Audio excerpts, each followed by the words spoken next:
New Zealand, the land of the long white cloud. This is a stunning country with scenery that simply takes your breath away. But beneath this beautiful facade lies a burning passion for sport, and not just any sport.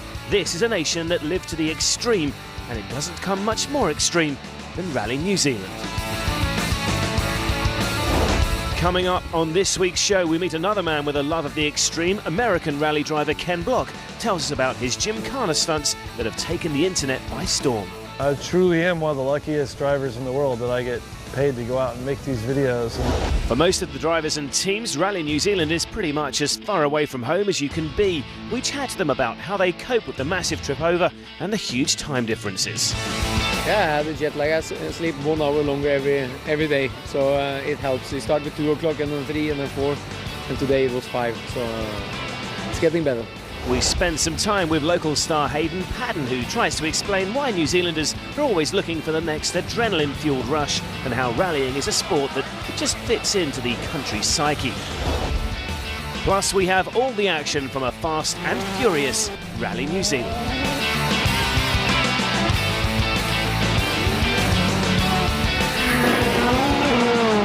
And at the halfway point of the season, Ford are the team who have struggled, a succession of mistakes and mishaps, leaving them behind their rival Citroën in both championships.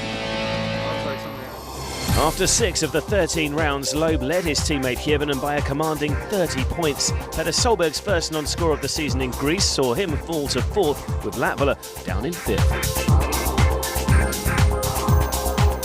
In the Manufacturers' Championship, Citroën began the rally with a dominant lead over their rivals Ford, the Blue Oval trailing by a daunting 73 points. Rally New Zealand is a unique event with high-speed gravel roads that have big cambers on many of the corners. It means the drivers take a slightly different approach, but it's something they seem to enjoy.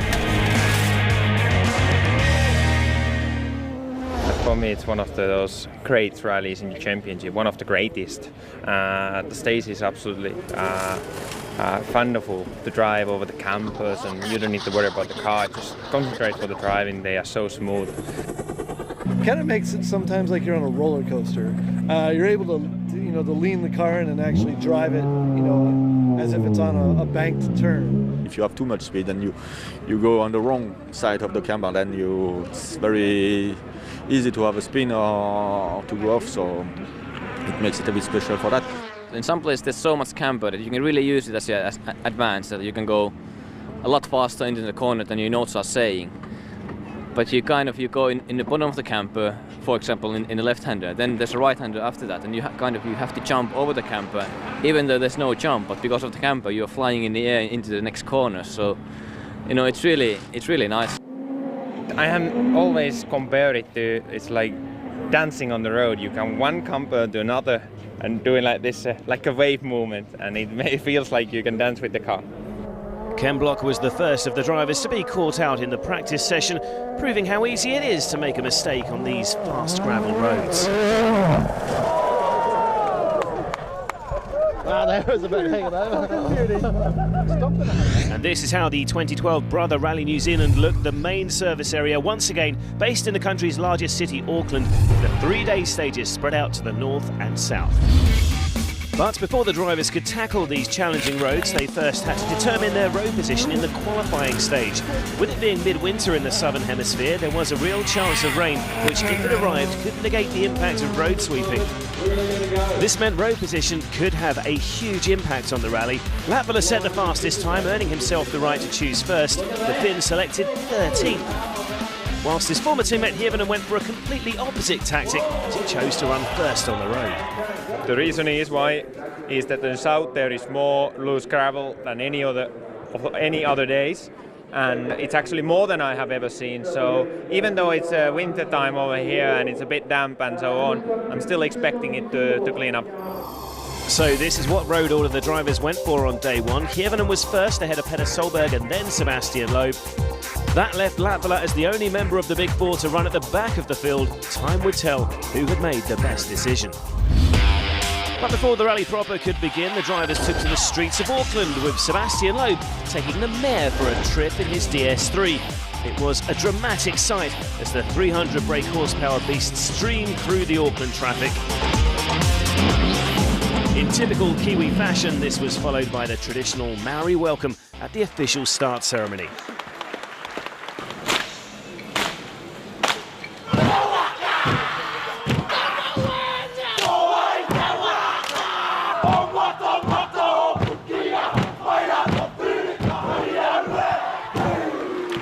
The opening ceremony also provided the opportunity for the WRC community to pay their respects to the tragic loss of co-driver Gareth Roberts with a minute's silence. Gareth lost his life at a rally in Italy earlier in the month and will be greatly missed by the rallying world. Thank you very much.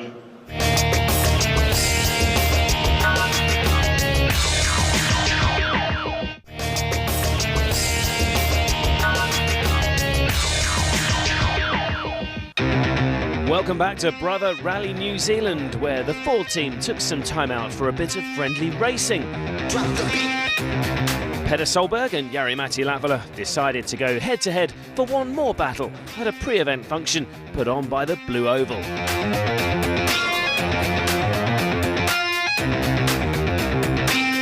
Drop the beat.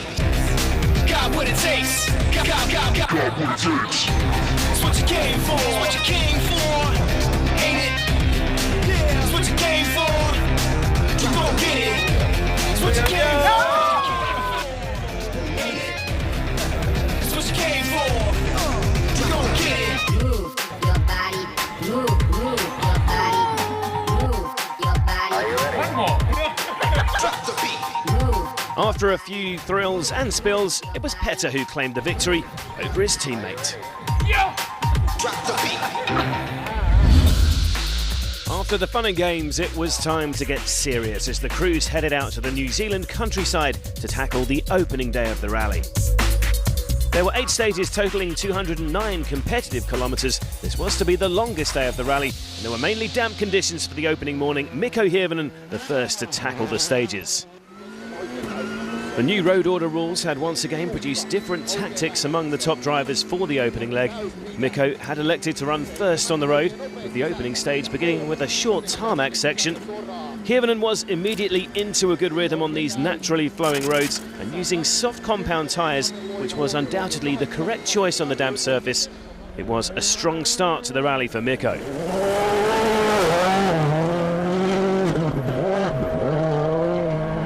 Petter Solberg, though, had taken a tyre choice gamble again, opting for the hard compound Michelins, which was a brave call by Petter on the damp roads. With 4 long tests to run, he was clearly hopeful the surface would dry out, but on the first stage alone, Solberg had dropped 15 seconds as the Norwegian struggled to find any decent grip. At the end of the stage, it was clear he wasn't a happy man. Petter looks already calm in there, but there's a huge amount of time loss. Oh, yeah. Well, I don't know. Like his teammate Hirvonen, Sebastian Loeb had opted for soft tyres. After back-to-back wins recently, it looked like it was coming together nicely for the 8-time world champion. Loeb couldn't beat his teammate in stage 1, but fastest times in 3 and 4 left him right on Mikko's tail.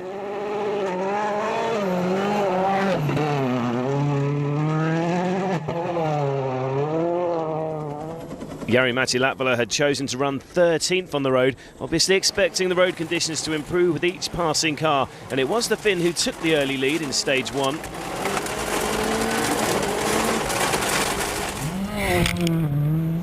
Running at the back of the field may have worked for Latvala in the opening test, but with the roads getting increasingly muddy and slippery in the following stages, it was the man running first, Hirvonen, who charged into the lead.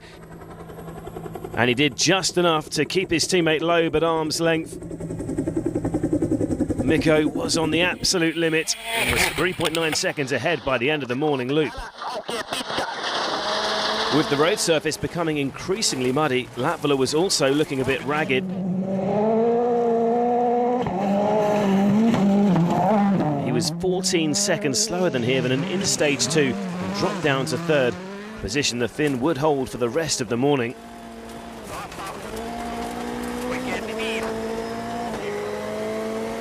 With the roads remaining damp and slippery, his road order tactics weren't going to plan.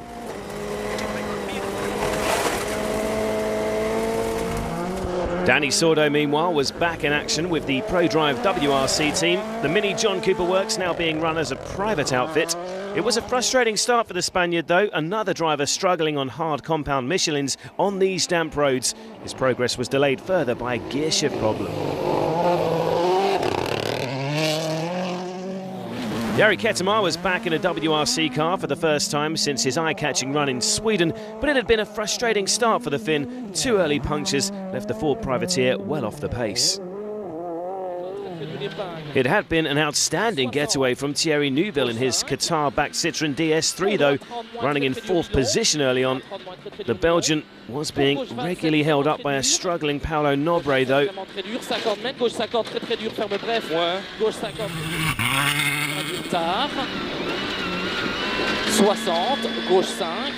And a spin in stage 3 saw him fall down to 6th.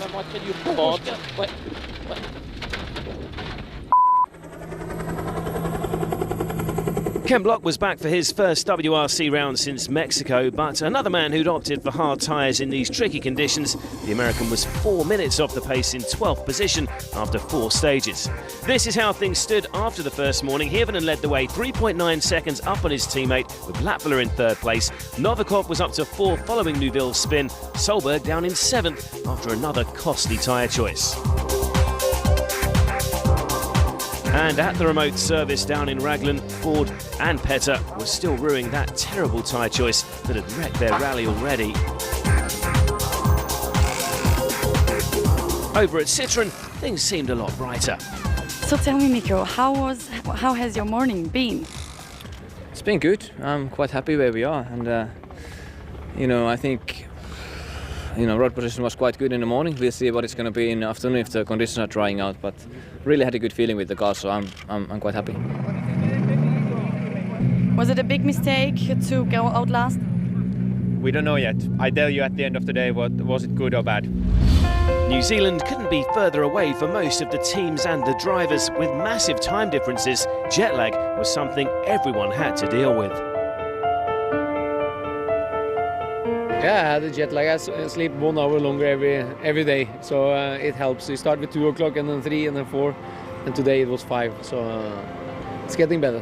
12 hours, it takes 5 days to be fully sharp, so it takes actually quite a lot. Sometimes you go in bed at 10 o'clock and at 10:50 you look the watch, so then it's a bit strange.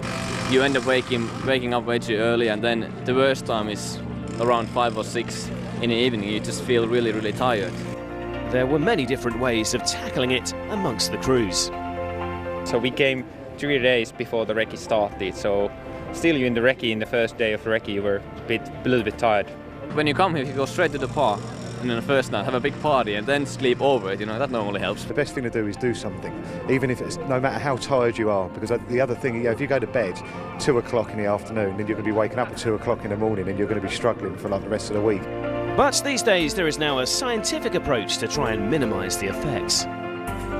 And we're measuring on the acupuncture points on the different parts of the body. And then we see if there is a good level in the upper body, lower body.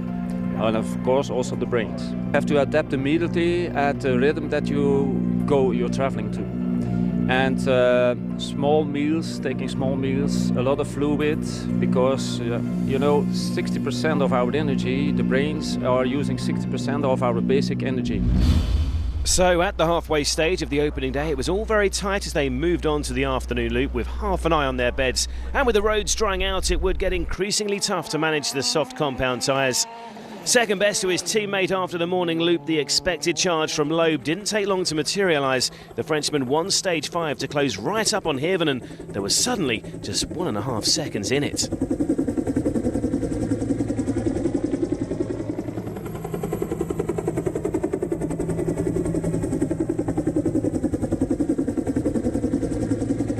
So the pressure was building on Citroën's flying Finn. Did Mikko have the speed to hold off the world champion? The The Finn was really excelling in some of the muddiest, slippery sections in the second pass through the spectacular Thanga coast stage, and it was an effective charge. He pulled another 6 seconds away from Loeb.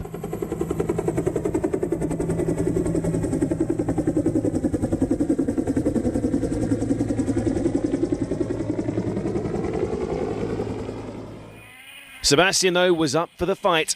The Frenchman had opted for a mixture of tyre compounds, and his incredible ability to maintain his Michelins again proved the decisive factor. One last attack through the day's final stage saw Loeb become the third leader on the opening day. You've done enough. You've taken the lead right at the end of the day. Yeah, I tried really hard at the end of the day.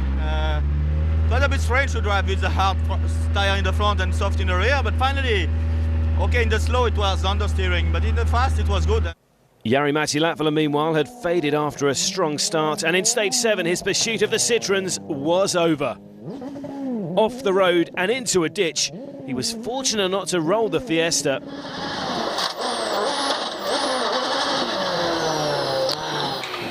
Replay suggested the wheels were just bogged down in the cut, and it flipped the car into a spin. While he didn't sustain too much damage, the car was caught on a fence until some nearby spectators came to his aid. Jari's bad luck had returned, though. More than 4 minutes were lost by the end of the stage. Jari, we heard from one of our camera crews that you've had a bit of an excursion. What exactly happened? This is unreal. Nothing works this year. I just came on the corner, tight corner. It was okay. There was a bit soft in the inside, so the front right wheel touched, there's something on there. It was like soft, so maybe it was a little bit hole or something. And then suddenly the car spun, and I tried to do the correction, but unfortunately it spun on the side, and there was like a fence. So I went over for the fence and got stuck with the fence. And we had to ask a guy there and cut the wires that we thought we could carry on. So very, very disappointing. I don't know. I don't have the words anymore for this. Latvala's latest calamity left Petter Solberg as the leading factory Ford. Now on the correct tyres for the conditions, he was at least moving in the right direction. The Norwegian was up to 4th by the end of the day.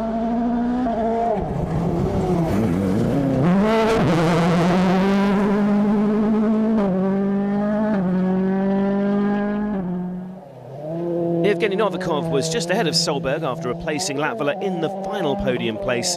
Once again, the young Russian's newfound controlled approach was on display on his first attempt at New Zealand's breathtaking stages in a World Rally car. He held 3rd place after stage 8.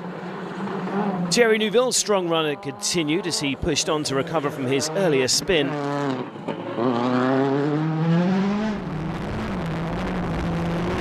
Once again, though, he had caught the ailing Paolo Nobre.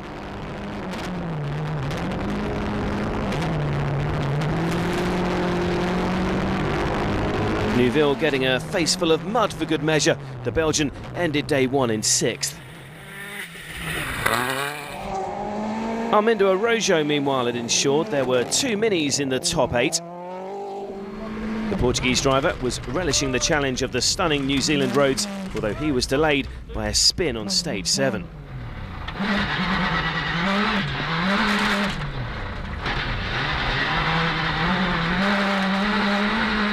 The leading local driver for much of day 1 was SWRC competitor Hayden Padden. Running in his Super 2000 Skoda, the Kiwi star was ahead of a number of WRC stars at the halfway stage, but gearbox problems saw him struggle to make it to the end of stage 8. Yeah, but the hardest part is probably going to be getting back to town. We've got no 2nd gear, no 6th gear, no clutch, and it's getting worse, so we've got to get back here. This is the way things looked at the end of the opening leg. Loeb the man out front by a slender advantage of 4 seconds over Hirvonen, while Evgeny Novikov had taken over 3rd place after the latest Latvala setback. Solberg was the leading works Ford in 4th.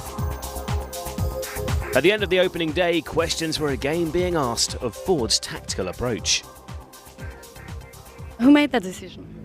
It's like I said, we are a team and we are together about the decision. Wasn't it a risk to make this decision after the race? That's how it is. It's a team decision. We made, we went with one car with hard, one car with soft, and we were concerned that we can see the weather's been this afternoon, and we decided to take the decision, and for sure there's no question it was the wrong decision. This rally has produced yet more stunning images, and there are plenty more to come.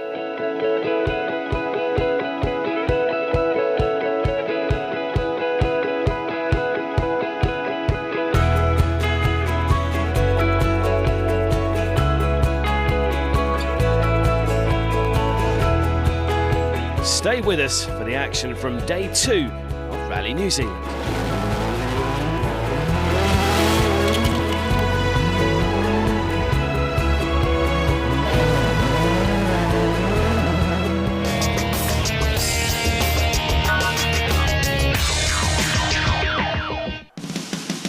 Welcome back. The WRC was once again in the stunning surroundings of New Zealand. This is what lay in store on the second day. The drivers would head to the north of the country to the Whangarei and Kaipara districts for a total of 7 stages, taking in 143 competitive kilometres. Again, just a remote service was available to make repairs. All eyes were on the fight at the front between the Citroens. Just 4 seconds between Loeb and Hirvonen, and with the roads drying out, tyre tactics would again come into play. Could Loeb hold on to make it 3 New Zealand victories and 3 back-to-back wins in this year's title race? Hirvonen was quick in the day's opening test, but with Loeb opting for a mixture of hard and soft compound Michelins. Despite the lack of balance with the DS3, the world champion beat his teammate by 2.7 seconds.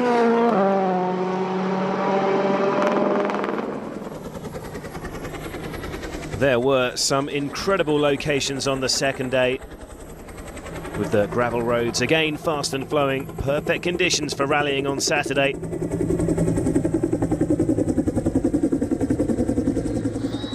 Hirvonen, though, was in no mood to concede defeat. Although losing out to Seb in stage 10, the Finn was really excelling in a technical muddy section in the 27-kilometre girls' high school stage.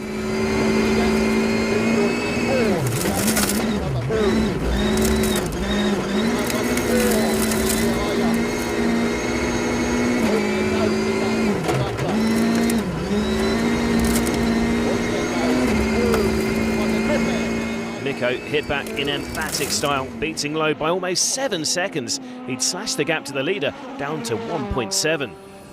Petter Solberg, meanwhile, was still fighting back from that costly tyre choice on the first morning. But his use of hard tyres on Friday had left him with a spare set of soft compound Michelins. With nothing to lose, the Norwegian opted to use them on the drying roads of Saturday morning. It was effective on the opening test, with the Ford man immediately taking 3rd place from Evgeny Novikov. The young Russian declared he was unwilling to get in a fight for position with the former world champion. But the M Sport driver did respond immediately to close the gap down to 1/10 of a second. The solid 4th place at stake, though, Evgeny backed off on the final test of the morning loop. He was 14 seconds behind Petter after stage 11. Novikov's teammate, Oit Tanak, meanwhile, remained comfortable in 5th place. This was rapidly becoming the Estonian's best performance of the season, and after seeming to do enough to keep Thierry Neuville at bay, Oit began to creep closer to Novikov ahead of him on the leaderboard.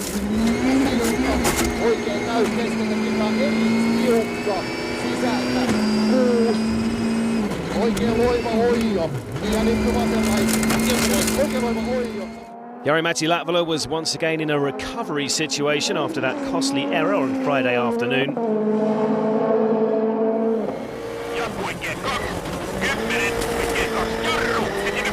It took little time for the Finn to rebuild his confidence. He passed Armindo Arrojo for 8th position. But for the time being, he was too far adrift to make up any further ground, so he began to use the stages to tinker with his setup. At the midday break on Saturday, Loeb still led, but only just. The gap between 1st and 2nd was 1.7 seconds. Solberg, meanwhile, had pulled away a little from Novikov. The gap between them was up to 14 seconds. A remote service at Whangarei was next, and again that fight between the Citroens was holding the attention. So you had different tires, soft and hard tires, two at the front, two at the back. How works that? You know, when you have a hard tire in the boot, it doesn't help anything. But I had it on the rear just for the first stage. It was okay, not better, but okay. Yeah, it's been really fantastic. Really enjoyed it. And I said before that, well, after the recce, that the high school girl stage for me it's the best one of the rally, and I really enjoyed it, and it went really well for us as well. So, luckily we are now back in the fight. So soft tires was the right choice this morning? Not really, but I came away with it with a very good times. So we have to be pleased. So obviously it looks like it was fast, but it was far too dry. But it's hard now for the next loop anyway. With the European Championship football taking place at the same time as Rally New Zealand, there were a few interested parties as France prepared to take on Spain. Although not everyone was as enthusiastic. I don't like a lot the football, so it's strange for a Spanish guy. But okay, when Spain, the team he play, it's fun because even if you don't like the football, you want the Spain win. I hope we will win. Of course, I'm Spanish and I know I want my team win. And also, to be honest, it's really good. Spain have really good level in football, but also we have a lot of sport really good. Like in tennis with Nadal, in basket with Gasol and the others, MotoGP and motorbikes. I don't care. Not at all a football fan? No. Vive les Bleus! Vamos España! Ken Block is an All-American superstar. This is a man addicted to adrenaline. He loves to drive rally cars, but he's not famous for his rally driving. He's famous for this.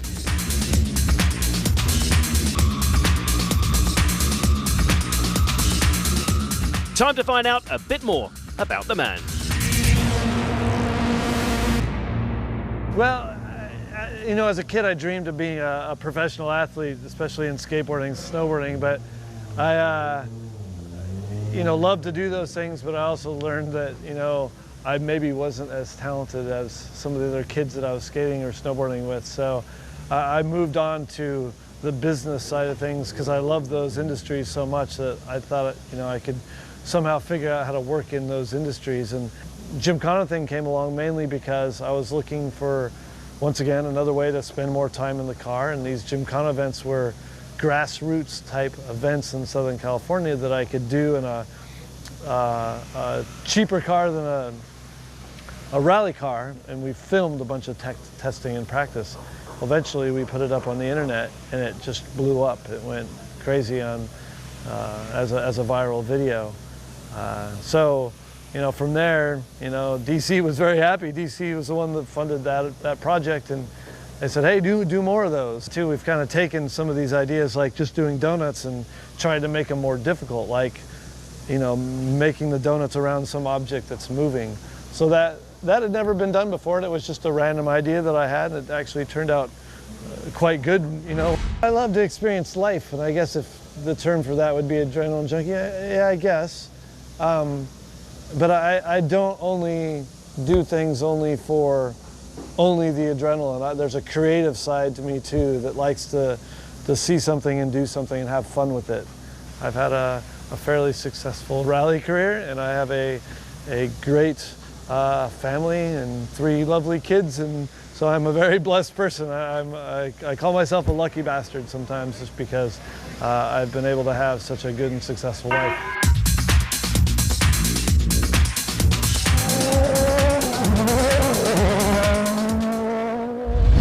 It was soon time for the All-American hero and his rally buddies to return to the action in the rolling countryside surrounding Whangarei, but a slightly different route for the afternoon, with Waipu Gorge and Brooks making their only appearance.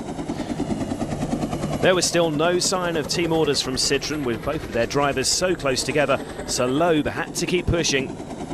was proving quite a challenge to attack on hard compound Michelins on roads that were still damp in places. But again, he had an answer for everything that Hirvonen tried. It was still close, but Seb was quicker in the first 3 stages of the afternoon.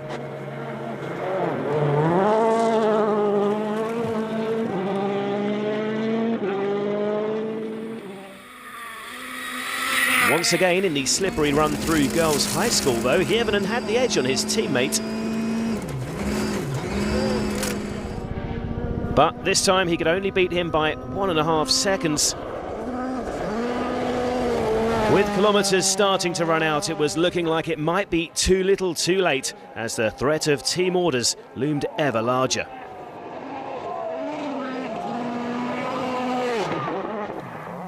One driver building on his pace on these spectacular undulating stages was Oyt Tänak.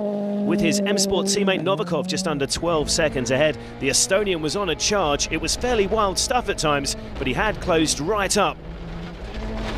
A high-speed spin on stage 14, though, ruined all his hard work.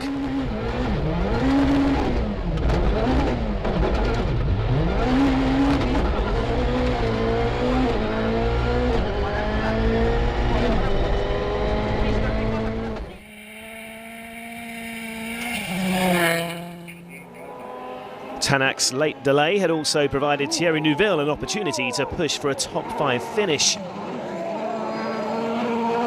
It had been a steady, controlled drive on the second day for the young Belgian after a blistering start to the rally, but by the end of stage 15, the gap to Tänak was down to 23 seconds. Up ahead in the final podium spot, meanwhile, was Peder Solberg.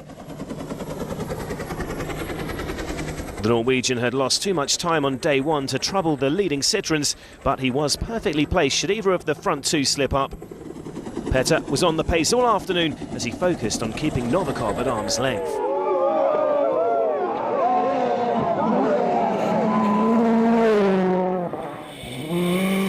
Ken Block, meanwhile, had been at his spectacular best on the stages with his own all-action style. The American was still on course for a point-scoring finish and had absolutely loved his return to New Zealand. Hayden Paddon had survived his gearbox scare to remain the leading Kiwi. With all of his SWRC rivals hitting problems on the opening leg, the Skoda S2000 driver was leading that category and was in a respectable 12th position overall. There was a fiery exit for another Support Championship entry, though. This, unsurprisingly, marked the end of the rally for PWRC competitor Ramona Carlson. Thankfully, both driver and co-driver escaped unharmed before this inferno consumed their Mitsubishi. This is how the leaderboard looked after Saturday's stages. Loeb's advantage over Hirvonen, 6.4 seconds, with Solberg still a distant third. At the end of the day, though, as expected, the Citroën drivers were asked to hold station for the final day. I think it would be stupid from the manager to let fight until the end. In our situation now, we will fight it until the end of the second day, and we are still here, so that's quite good. So we need to finish now. You know, fair play. I had all the day today, time to fight, and Seb was a little bit faster, so you know, it was a fair fight. And you know, then again, in any case tomorrow I would be in a really difficult position because I don't have any soft tires left, and Sebastian has few and Petter has quite many. So in any case, I think the situation is going to be that I just need to make sure that I can keep Petter behind.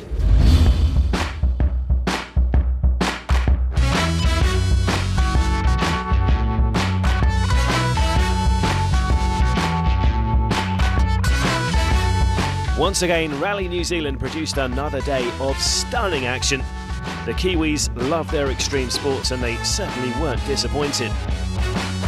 The final day follows shortly.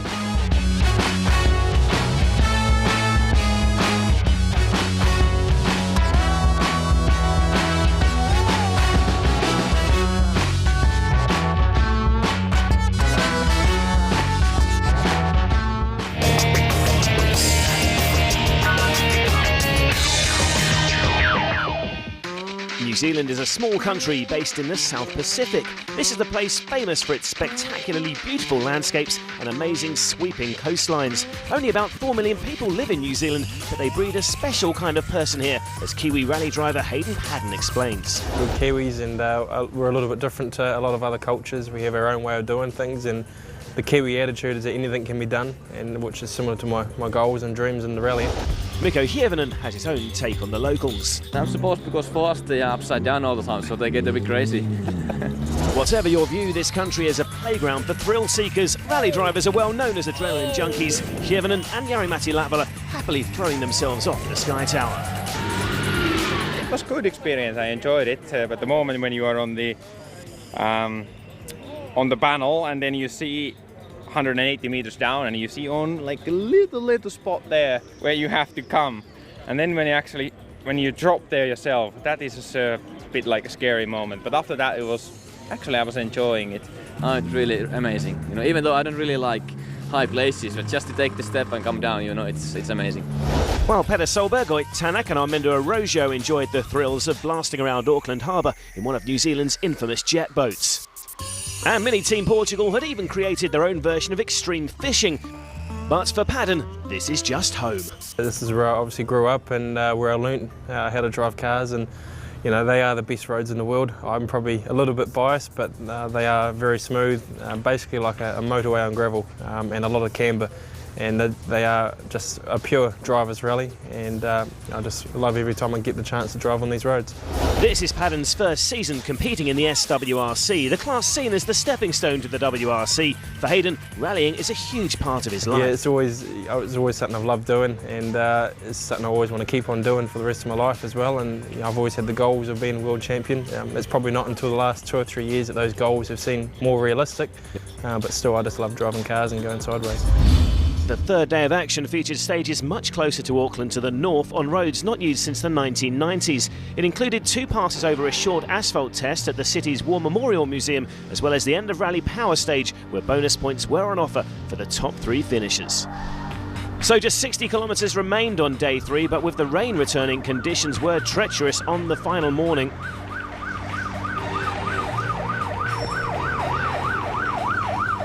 As predicted, team orders had finally been called by the Citroën factory team, so once again, Sebastian Loeb started the day in pole position for another win. The plan was for Sebastian to lead Mikko Hirvonen home for the French manufacturer's 4th 1-2 finish of the year, and with nearly a minute and a half back to Petter Solberg, the world champion could afford to cruise.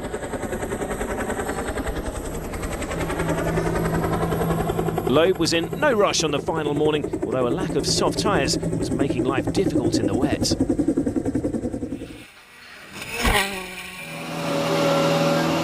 Sebastian just looking around the car at the end of the stage. You've gone with the crossover, soft to hard. Yeah, it was not bad. For sure, it's not the best choice. It's really wet, but it was okay. The balance of the car was okay. Mikko Hirvonen had become well accustomed to the role of number 2 driver on his first season with Citroën, and his sole job was to bring home another dominant 1-2 finish. He would have to keep one eye on the times of Petter Solberg though, with the Norwegian still having a full set of soft compound Michelins available. From our helicopter, you can see how treacherous the conditions were.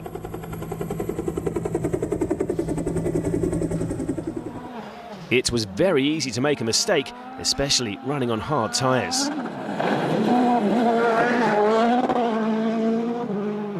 The leading factory Ford was still Petter Solberg.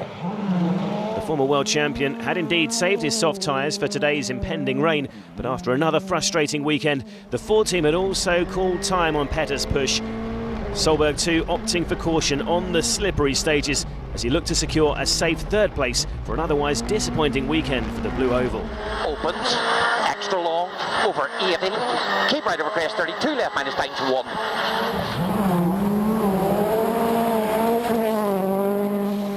Thierry Neuville, meanwhile, had once again proved his status as a real star in the making. The Belgian had taken his first Rally New Zealand completely in his stride, and in the process of building a late charge on Oit Tanak's 5th place, he also scored his first ever WRC stage wins with back-to-back fastest times.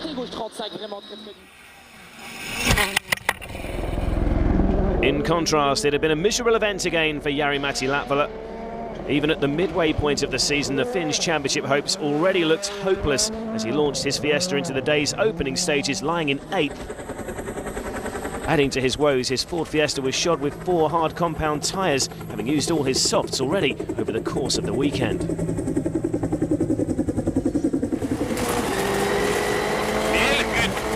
In these tricky conditions, it was not an easy proposition.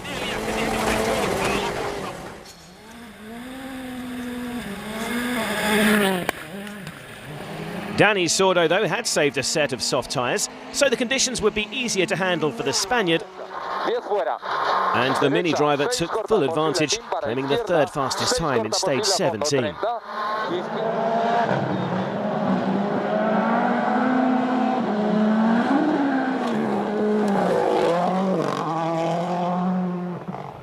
Ken Block, meanwhile, had relished his return to the stunning roads of New Zealand. The American had stated these were quite simply the best roads in the world, and the Monster World Rally Team driver was still on course for a top 10 finish.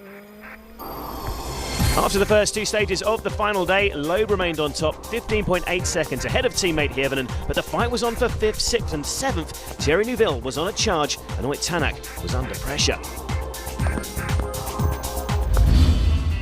There was a special treat in store for Aucklanders on the final day of the rally as the World Rally cars headed for the Auckland Domain. It's speed and it's excitement and it's just great fun. The cars pass through the park that houses the city's War Memorial Museum. We went up to Whangarei yesterday and you can meet the drivers. No, you can't do that in any other sport. Fans had turned out in their thousands to see their rally heroes in action. With the blast through the city centre out of the way, it was back out to Rally New Zealand's traditional home in the surrounding countryside for the final 2 stages before the end of Rally Power Stage. Oit Tanak had a fight on his hands to hold on to 5th. There were just over 16 seconds between himself and Thierry Neuville. With the Belgian piling on the pressure in the treacherous conditions, eventually it gave. That was the end of Tanak's run in 5th and the end of his rally too. We are off the road. We rolled the car. Very sorry. Look, was that flat? Taking another look, you can see Tanak was just on the ragged edge. A heavy impact, but thankfully both co-driver and driver unharmed. It had been one of Tanak's better performances in a WRC car, but the youngster would have to put that down to experience. So Neuville's finest display to date in a WRC car had yielded results in dramatic fashion. With Tanak out of the running, suddenly the Belgian was on course to equal his best result in 5th. He underlined his fine performance with his 3rd ever stage win. Citroën's senior statesman Loeb, meanwhile, continued his serene progress, defying the challenging conditions. With Hirvonen continuing to back off at his team's request, the 8-time world champion was looking unstoppable as he charged on towards win number 72.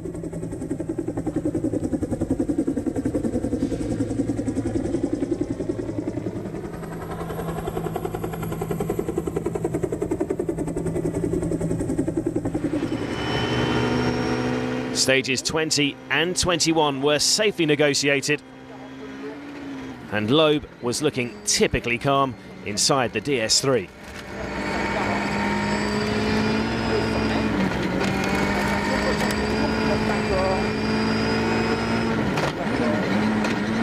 The final real stage was completed, just the short power stage to come for the world champion.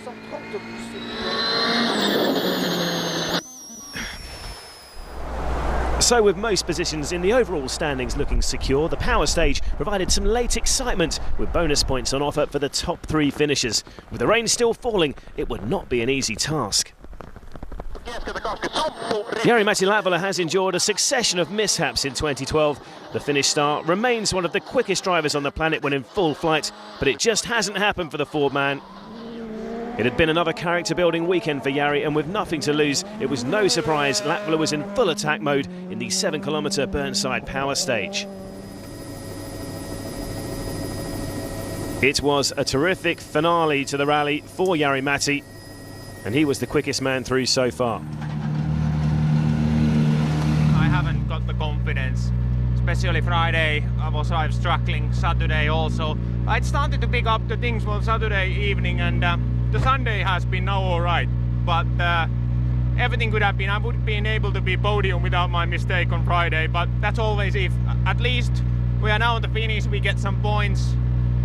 This year everything has been so difficult anyway that at least now we can get with the result. We can keep going to Finland and focus to fight over them. Latvala had the time to beat them, but he wasn't the only driver with a point to prove. Jari's teammate Peter Solberg was also looking for some consolation from a frustrating weekend.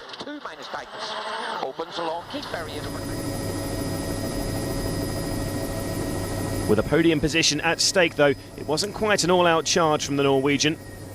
Petter was 1.5 seconds slower than Latvala in the power stage, but it was podium number 4 for the season.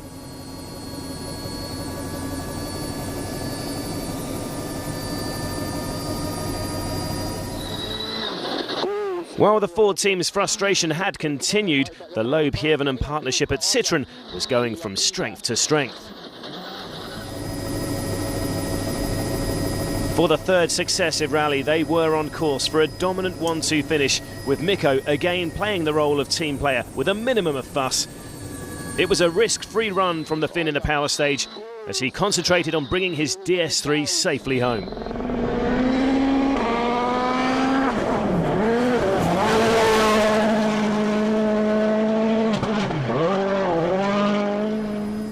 The final car to head towards the last flying finish was Citroën's record-breaking world champion, Sebastian Loeb.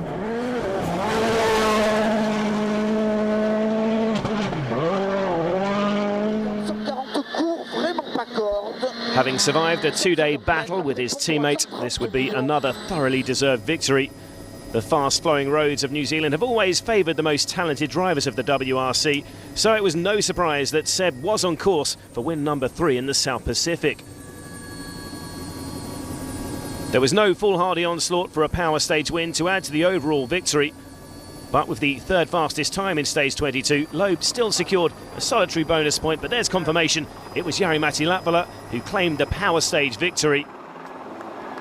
It was win number 72 though for the Frenchman, a breathtaking display of skill and nerve once again from the championship leader.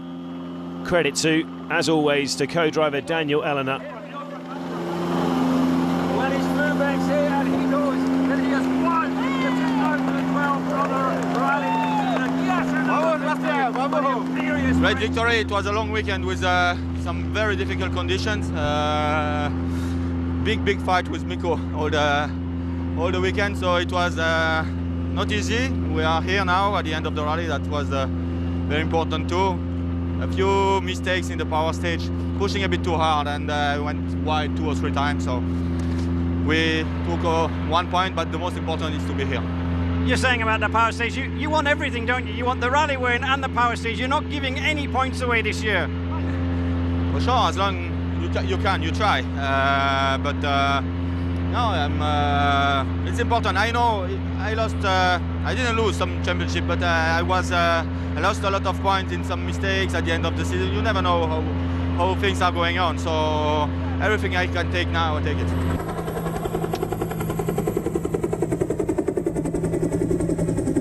Hayden Paddon had continued to fly the flag for New Zealand on the final day. The Skoda driver claimed the win in the SWRC category, and while he slipped behind Jari Ketamar on the leaderboard, with Tanak crashing out, the Kiwi remained in 12th position.